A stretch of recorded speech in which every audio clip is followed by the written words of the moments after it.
주식 농부님들 반갑습니다. 추세와 수급에 따른 추수기입니다. 오늘 분석할 종목은 윤성 FNC가 되겠습니다. 종목 분석에 앞서서 구독, 좋아요, 댓글, 알림 설정까지 두시면 저의 길을 받아서 주식 투자가 대박 나실 겁니다. 더불어서 하단에 인기 이동 영상과 재생 목록에 많이 모 동영상도 있으니 투자에 참고하시기 바랍니다. 윤성 FNC. 어떤 내용인지 말씀드리도록 하겠습니다. 2차전지 믹싱 시스템 전문업체이다. 전기차용 2차전지 제조 장비 중 2차전지에 필요한 분체 또는 액체 형태의 원재료를 혼합하는 데 필요한 믹싱 장비와 그 시스템 판매를 주력 사업으로 영위하고 있다. 주력 제품으로는 믹싱 분체 제작품, 믹싱 시스템 및 믹싱 라인과 믹싱 라인 등이 되겠습니다. 그래서 이제 최근에 이제 이슈가 됐던 걸 찾아봤더니 별다른 게 없어요. 그래서 지난 6월 달에 코스닥 150으로 편입이 됐습니다. 기존에는 코스닥 150 밖이었는데 지난 6월부터 코스닥 150으로 정기 변경되면서 편입됐기 때문에 물론 이제 코스닥 150 되면은 이제 어떻습니까? 외국계라든지 그쪽에 있는 이제 펀드 자금들이 들어올 수 있습니다. 펀드 자금들이 들어올 수는 있지만은 그런 좋은 점도 있지만은 안 좋은 점은 뭐냐면은 이제 대차거래 공매도를 할 수 있다는 거죠. 코스닥 150 되기 전에는 이제 보호해놨죠. 코스닥 150 밖에, 코스피 200 밖에 있는 종목들은 대차거래 공매도를 칠 수가 없습니다. 근데 이 안으로 들어간다. 코스피 200 안으로 들어가거나 코스닥 150 안으로 들어가게 되면은 물론 펀드 자금 같은 게 들어올 수 있는 장점은 있지만은 그에 반면에 대차거래와 공매도를 받을 수도 있는 그런 가능성이 있기 때문에 서로 이제 장단점이 있다라는 거죠. 그리고 최근에 이제 이슈를 보니까 지금 이게 지금 이 이슈가 맞는지 이 공시가 맞는지 모르겠어요. 박지영 대표이사가 8월 25일 날 주식 20만 주를 늘렸습니다. 늘렸으면 좋은 얘기죠. 근데 8월 25일 날 늘렸다는 거고 8월 29일 날 나왔던 이슈는 뭐냐면은 공시는 뭐냐면은 박지영 대표이사가 주식 20만 주를 시간에 매도를 했다는 거죠. 그러니까 8월 25일 날 20만 주를 늘렸다가 29일 날 20만 주를 팔았다는 거죠. 이게 무슨 의미인지 잘 모르겠습니다. 저는 개인적으로 이 공시가 잘못됐는지 모르겠지만은 공시가 잘못됐을 리는 없고 아무튼 그런 이슈가 있다는 거 참고하시고요. 윤성 FNC 같은 경우는 지지대 같은 경우는 16만 4천원이 되겠습니다. 16만 4천원의 지지대이고요. 저항대 같은 경우는 23만원이 됐습니다. 16만 4천원의 지지대, 23만원의 저항대가 있다는 걸 참고하시고요. 수급 동향 보시겠습니다. 맨 마지막에 다 나머지 정리하는 거기 때문에 그 점 참고하시고요. 수급적으로 보시게 되면은, 외국인이 한 달 동안 5만 4천 주를 팔았습니다. 지금 최근에도 좀 팔고 있는 기조죠. 전반적으로 좀 팔고 있다 보시면 되겠고, 기관 같은 경우는 한 달 동안 13,000주를 팔았습니다. 최근에 기관이 어떻냐? 샀다 팔았다 지금 반복하고 있습니다. 현재 트레이딩 하고 있다 보시면 되겠습니다. 기관은 트레이딩 하고 있는데 누가 트레이딩 하냐? 금투죠. 역시 트레이딩 하면은 금투밖에 없습니다. 나머지 수급들은 트레이딩을 거의 안 해요. 그리고 상업펀드 여기도 조금 샀다 팔았다 좀 하고 있는데 나머지 기관은 거의 관심이 없다라고 보시면 되겠습니다. 신용비율 같은 경우는 1.7%입니다. 이 정도는 상당히 양호하죠. 코스닥 150 아까 편입됐다고 말씀드렸죠. 6월 달에 코스닥 150으로 정기 변경으로 편입이 됐습니다. 그렇기 때문에 대차거래 공매도 상황 보시겠습니다. 대차거래 상황 보시게 되면은 지금 전반적으로 좀 증가하는 추세입니다. 증가하는 추세이고 한 달 기준으로 보면은 그렇게 많지는 않네요. 약 한 5,000주 정도 5,000주 정도가 증가를 했습니다. 그래서 이렇게 물론 증가할 때는 1,000주 뭐 이렇게 100주 단위 했는데 쇼커버링 할 때 22,000주를 쇼커버링 했네요. 또 조금씩 증가하다가 또 좀 감소했다가 그래서 현재 같은 경우는 약 한 5,000주 정도가 5,000주 정도가 증가를 했습니다. 그렇게 뭐 크게 많은 양은 아니죠. 공매도 상황 보시게 되면 10% 이상 중요하다는데 단 하루밖에 없습니다. 하필이면 또 전일장이네요. 전일장에 15% 공매도가 나왔습니다. 보시게 되면은 아직까지 어떻죠? 대차거래 공매도는 아직까지는 전혀 이렇게 시장에 쪽에서는 그렇게 반응을 하지 않고 있습니다. 대차로 공매도는 거의 영향을 없다라고 보시면 되겠고, 현재 구간에서 이렇게 움직이고, 아무래도 아까 말씀드렸던 것처럼 2차 전지주로 지금 분류되고 있기 때문에 2차 전지주와 같이 움직인다고 보시면 되겠습니다. 그래서 테슬라 관련된 내용이 나오게 되면은 꼭 이게 관심 있게 보십시오. 물론 이제 지금 요즘에 최근 어떠냐면은 에코프로라든지 포스코 그룹이라든지 이쪽에서 이제 2차 전지 관련돼 가지고 움직이고 있긴 한데, 이제 물론 그거에 따라서 전혀 영향을 안 미친다고 볼 수는 없겠지만은, 그쪽은 어떤 애냐면 그쪽은 이제 양극재, 음극재 이쪽입니다. 그리고 동사 같은 경우는 장비를 만드는 회사이기 때문에 조금 다르게 볼 수 있어요. 같은 2차 전지 관련된다고 하지만은 양극재를 만드는 회사하고 장비를 만드는 회사 조금 다르죠. 양극재 같은 경우는 현재 상황이 어떠냐면은, 좀 여담을 말씀드리게 되면은, 양극재 같은 경우는 원재료 가격이 상승하면서 떨어졌죠. 양극재 관련된 원재료 가격이 떨어지면서 재고로 인한 재고 손실이 발생하고 있습니다. 그래서 전반적으로 양극재들이 힘을 좀 발휘하지 못하고 있거든요. 왜냐면은 쉽게 말하면 그렇게 생각하시면 됩니다. WTI가 100달러였어요. 자, 한 달 전에, 두 달 전에, 석 달 전에 100달러였습니다. 근데 지금 예를 들면은 70달러, 60달러가 떨어졌으면 어땠습니까? 국제유가가 100달러대 사놓은 게 정유가 있는데, 기름이 이제 정유해가지고 팔잖아요. 그러면은 100달러를 기준으로 사놓은 건데 지금이 70달러예요. 그럼 어땠습니까? 영업이익이 확 줄어들 수밖에 없겠죠. 왜냐면 100달러를 사가지고 와서 100달러 상태로 있을 때 팔게 되면은 상관이 없는데 100달러 때 사가지고 현재 70달러인 거죠. 그러면 어떻습니까? 그만큼 손해본다고 하긴 좀 그렇지만은 영업이익이 많이 감소하겠죠. 현재 상황이 양극재가 현재 그런 상황이라고 보시면 되겠습니다. 양극재 같은 경우는 3분기까지 이게 다 그렇게 된다는 거죠. 지금 이제 3분기가 거의 끝나갈 즈음인데, 3분기 지금 진행 중인데, 3분기까지는 실제 그렇게 안 좋게 나온다는 거죠. 4분기부터는 이제 돌아서는데, 양극재는 그렇다는 거고, 동사 같은 경우는 양극재를 만드는 회사가 아니잖아요. 장비를 만드는 회사이기 때문에 별도로 보셔야겠지만은, 그래도 에코프로 그룹이라든지 포스코 그룹도 같이 연동해서 보시기 바랍니다.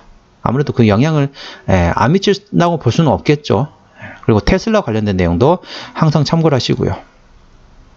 그래 보시면 되겠습니다. 자, 그럼 한번 테슬라 한번 볼까요? 본 김에. 시간이 조금 흘러가고 있지만, 자, 해외 보겠습니다. 해외로 들어가서, 자, 테슬라 동향 보시겠습니다.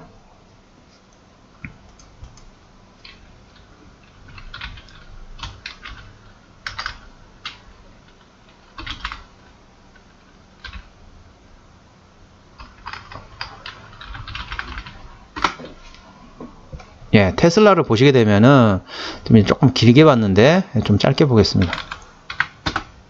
자, 어떻습니까? 152달러에서 300달러까지 올라왔었죠. 그리고 지금 현재는 상승한 후에 이렇게 지금 눌림목 구간을 보시면 되겠습니다. 이렇게 지금 현재 어떻습니까?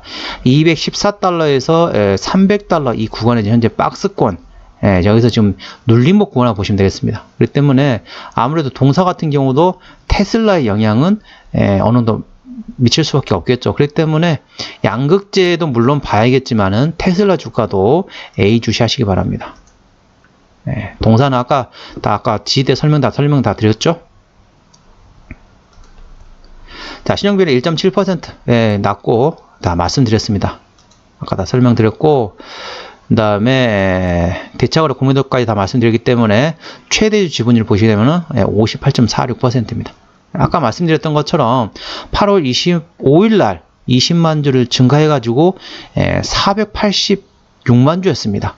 그랬다가 8월 29일 날 그걸 그대로 팔았어요. 그래서 8월 25일 기준으로, 여기는 아직 반영이 안 됐는데 8월 25일 날 공시 나왔던 게 486만 주였습니다. 그리고 8월 29일 날 다시 466만 주로 이렇게 20만 주를 늘렸다가 줄였다가 단 4거래일 만에 이렇게 움직였다는 게 좀 이해가 안 되는데, 아무튼 공시상으로는 그렇게 됐습니다.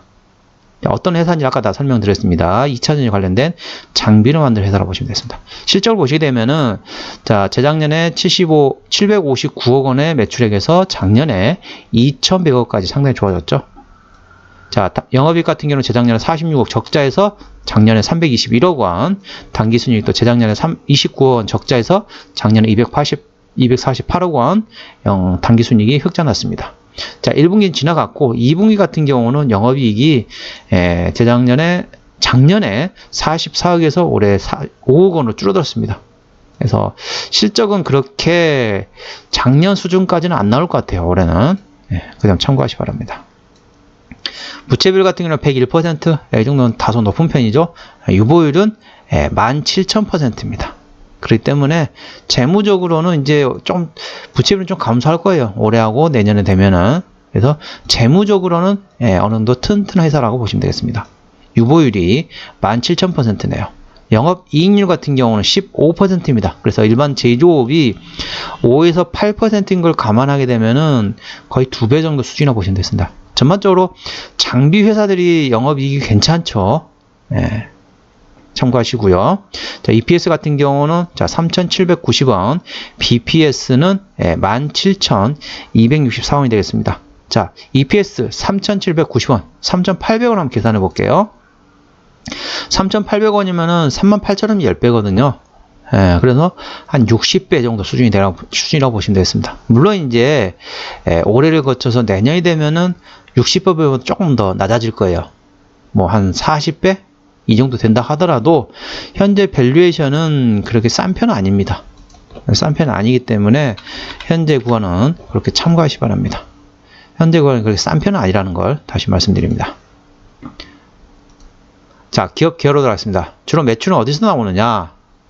2차전지 장비에서 다 만든다 보시면 되겠고, 자회사를 통해서 바이오 제약에서 이제 3% 남짓 정도 매출이 나온다고 보시면 되겠습니다. 상장된 이후로는 현재 유상증 한 개가 없죠. 2022년 11월 달이기 때문에 올해 2023년이 되면은 1년이 되거든요. 그래서 보통 보호예수 물량은 어떻게 하냐면은 1개월, 3개월, 6개월, 그리고 1년 요때 해가지고 보호예수 물량이 풀리거든요. 근데 이 회사도 1년이 되는 즈음에, 그러니까 2023년 11월 14일 날 요 즈음에 보호예수가 풀리는지는 잘 모르겠어요. 그것까지는 파악이 안 됐지만은 혹시 주주분이 계시다면은 미리 한번 확인해 보세요. 회사에 전화해가지고 주담한테 전화해 보셔가지고 혹시 상장된 지 이제 1년이 된 즈음 되면은 혹시 보호예수 물량이 해제되느냐라고 물어보세요. 일반적으로는 136, 그 다음에 1년 이렇게 되는데 보호예수 회사마다 조금씩 다릅니다. 회사마다 조금씩 다르기 때문에 주담한테 전화해가지고 주주분께서는 확인해 보세요. 저는 이제 주주가 아니기 때문에 그것까지 확인 안 해봤는데 이 검색을 해보니까 그거 뜨지는 않던데 그것도 이제 참고를 한번 해보시고 주주분이시라면 주담한테 한번 물어보세요. 11월 달이면 조금 남았잖아요. 지금 이제 8월 말이기 때문에 한 2달 정도 남았기 때문에 미리 한번 물어보시는 것도 좋은 방법이 되겠죠. 그리고 현지 고액 등하는 자회사가 있다고 보시면 되겠습니다. 자, 그럼 종합해서 한번 볼까요? 자, 윤성 FNC입니다. 오늘 종가 186,900원입니다. 수급적으로는 기관이 핸들링하고 있는데 현재 트레이딩 구간이라고 보시면 되겠고요. 기본적 분석상으로는 21년 대비 22년 영업이익이 흑자 전환됐었습니다. 자, 모멘텀으로는 박치영 대표이사가 주식 20만 주를 8월 25일 날 매수했다고 공시를 나왔고 8월 29일 날 그 똑같은 20만 주를 다시 팔았다는 거죠.